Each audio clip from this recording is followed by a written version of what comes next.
Selamat bertemu kembali adik-adik di rumah.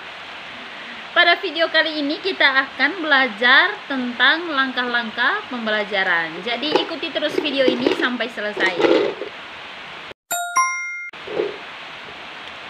Oke, baik adik-adik di rumah. Pada video sebelumnya kita sudah belajar cara menentukan metode pembelajaran, kemudian cara menentukan alokasi waktu, kemudian cara menyusun materi ajar dan sebagainya ya. Jadi hari ini kita akan bahas tentang langkah-langkah pembelajaran. Oke, dalam menyusun langkah-langkah pembelajaran adik-adik, kita juga harus menyusunnya berdasarkan indikator. Seperti yang saya jelaskan sebelumnya, bahwa indikator adalah hal yang paling utama dalam membuat RPP ya. Oke. Kemudian langkah-langkah pembelajaran itu adik-adik adalah gambaran secara umum apa yang akan kita lakukan pada saat kita menyampaikan materi di dalam kelas. Jadi langkah-langkah pembelajaran ini disusun secara sistematis dan juga secara teratur sesuai dengan rancangan kamu sebagai guru untuk menyampaikan materi yang ada di dalam RPP yang kamu siapkan itu. Lalu perlu diketahui bahwa langkah-langkah pembelajaran ini bukan hanya untuk kepentingan administrasi ya, tetapi dengan adanya langkah-langkah pembelajaran ini tentunya seorang guru akan dipermudah dalam menyampaikan materi di dalam kelas. Baik adik-adik, supaya tidak memperpanjang waktu, saya akan membahas bahwa ada 3 hal penting di dalam langkah-langkah pembelajarannya. Ada kegiatan awal, kegiatan inti, dan kegiatan penutup. Nah, pada 3 bagian ini di dalamnya juga terdapat hal utama yang wajib ada pada setiap tahap. Misalnya, pada tahap awal terdapat hal-hal penting yang harus dilakukan oleh guru. Begitu juga pada kegiatan inti dan kegiatan penutup. Jadi, beberapa hal yang perlu dipahami itu pada halaman 17 di modul yang kita miliki itu ada bagian poin A sampai D, itu kalian bisa baca sendiri ya. Yang pertama tentang memilih dan menetapkan isi dan muatan bahan ajar. Jadi sebelum kita membuat langkah-langkah pembelajaran, seorang guru harus menggali dulu materi secara lengkap ya, menggali sumber-sumber secara lengkap baik secara online maupun offline-nya. Kemudian menganalisis isi indikator dan tujuan pembelajaran. Pastikan langkah-langkah pembelajaran memenuhi tujuan pembelajaran. Ya, ini penting sekali ya. Usahakan langkah-langkah pembelajaran yang akan kita susun harus berdasarkan indikator. Kalau kita menyusun langkah-langkah pembelajaran berdasarkan indikator, maka tentu tujuan pembelajaran kita itu bisa tercapai.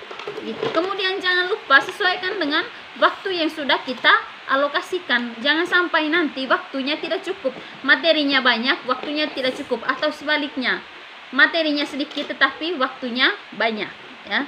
Kemudian memeriksa ketersediaan sumber belajar seperti buku teks, jurnal-jurnal, dan lainnya. Nah, ini yang paling penting. Saya sudah jelaskan bagian ini pada video tentang materi ajar, cara membuat materi ajar ya, yang mana seorang guru tidak boleh hanya membaca satu sumber saja sebelum dia masuk di dalam kelas. Seorang guru harus membaca banyak sumber, bukan hanya buku teks tetapi juga jurnal-jurnal hasil penelitian, kemudian bisa juga pada surat kabar seperti itu ya. Jangan hanya terpaku pada satu sumber saja atau pada buku teks yang disediakan saja ya. Itu maksudnya. Kemudian adik-adik, kita masuk pada tahapan dalam langkah-langkah pembelajaran. Seperti yang saya jelaskan tadi, bahwa ada 3 hal utama dalam langkah-langkah pembelajaran. Ada kegiatan awal, kegiatan inti, dan kegiatan penutup. Kemudian pada kegiatan awal ini adik-adik, ada 3 hal utama yang harus ada ya. Dalam kegiatan awal pembelajaran harus ada 3 hal utama ini harus ada. Yang pertama apa? Yang pertama itu menggali pengetahuan awal siswa. Jadi seorang guru sebelum ia menyampaikan materi yang akan dibahas hari itu, dia harus menggali pengetahuan awal siswa, ya. Menggali pengetahuan awal siswa ini bertujuan untuk mengundang atau mengambil perhatian peserta didik kita supaya mereka kita pelan-pelan masukkan mereka ke dalam suasana pembelajaran yang akan berlangsung. Itu maksudnya. Itu menggali pengetahuan awal siswa. Misalnya begini, kita akan bahas tentang menyusun pidato. Nah, cara menggali pengetahuan awal siswa adalah kita bisa bertanya seperti ini. Adik-adik, apakah kalian pernah melihat orang yang sedang berpidato? Gitu. Nanti dengan sendirinya anak-anak itu sudah mulai berpikir, pikiran mereka sudah mulai masuk pada materi yang akan dibahas hari itu, yaitu tentang pidato. Usahakan jangan sampai guru menggali pengetahuan awal siswa itu dengan menanyakan hal lain yang melenceng dari materi yang akan dibahas. Usahakan apa yang kita tanyakan kepada siswa itu adalah tentang materi yang akan kita bahas nantinya. Karena tujuan dari menggali pengetahuan awal siswa tadi itu untuk apa ya? Untuk secara pelan-pelan memasukkan siswa pada suasana pembelajaran atau pada materi yang akan kita bahas. Paham ya? Jadi itu, yang pertama tadi menggali pengetahuan awal siswa. Yang kedua, menyampaikan tujuan pembelajaran. Jadi, tujuan pembelajaran itu harus disampaikan kepada peserta didik kita. Misalnya begini, jadi anak-anak pada pembelajaran ini nanti kita diusahakan apa ya? Misalnya setelah pembelajaran kita mampu menyusun teks wawancara atau menyusun teks pidato sesuai dengan tujuan pembelajaran yang sudah kita susun di RPP itu. Begitu, sehingga anak-anak akan tahu nanti setelah pembelajaran ini apa yang harus kami kuasai, itu ya. Itu gunanya kita menyampaikan tujuan pembelajaran. Kemudian hal penting ketiga yang harus ada pada kegiatan awal adalah menyampaikan topik pembelajaran yang akan dibahas. Jadi ini pentingnya harus menyampaikan topik pembelajaran yang akan kita bahas hari itu. Contohnya begini. Baik adik-adik, kita akan belajar tentang teks wawancara gitu. Lalu kita akan sampaikan apa-apa saja nanti subtopiknya, misalkan pengertian wawancara, kemudian jenis-jenis wawancara atau langkah-langkah melakukan wawancara, seperti itu. Nah, itu dia adik-adik di rumah, ada 3 hal penting pada kegiatan awal pembelajaran. Yang pertama, menggali pengetahuan awal siswa, kemudian menyampaikan tujuan pembelajaran, dan yang ketiga, menyampaikan topik pembelajaran yang akan dibahas hari itu. Oke, selanjutnya kita akan bahas tentang kegiatan inti pembelajaran. Nah, di dalam kegiatan inti pembelajaran ini saya sudah jelaskan itu bahwa kegiatan inti adalah jantung dari pembelajaran. Kegiatan inti menjadi kunci utama apakah tujuan pembelajaran nanti akan tercapai. Usahakan kegiatan inti yang kita buat ini harus tersusun rapi sesuai dengan indikator yang sudah kita susun.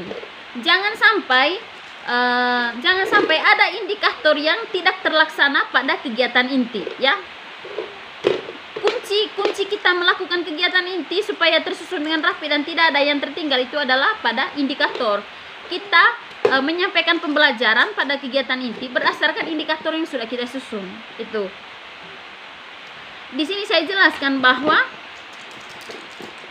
kegiatan inti dibuat harus berdasarkan indikator yang telah disusun dengan benar. Kemudian pada kegiatan inti diuraikan berbagai kegiatan guru dan siswa dalam upaya mencapai tujuan pembelajaran. Misalnya begini, pada kegiatan inti seorang guru harus menguraikan apa yang dilakukan oleh guru dan apa yang dilakukan oleh siswa, begitu, sehingga ada gambaran jelas nanti apa yang dilakukan oleh guru dan siswa pada pembelajaran berlangsung, itu ya. Kemudian kita kaitkan dengan metode pembelajaran. Usahakan misalkan kalian sudah menentukan metode pembelajarannya pada pemilihan metode. Begitu. Misalkan pemilihan metode kalian adalah kalian menggunakan metode ceramah, diskusi, tanya jawab. Maka ketiga kegiatan itu, ceramah, diskusi, dan tanya jawab ini harus ada pada kegiatan inti. Begitu. Harus ada kegiatan tanya jawabnya, harus ada kegiatan diskusinya, kemudian Semua metode yang kalian pilih itu harus tergambar jelas pada kegiatan inti ini, ya. Jangan sampai guru hanya asal tulis saja, itu jangan sampai seperti itu. Kemudian berikutnya kegiatan penutup.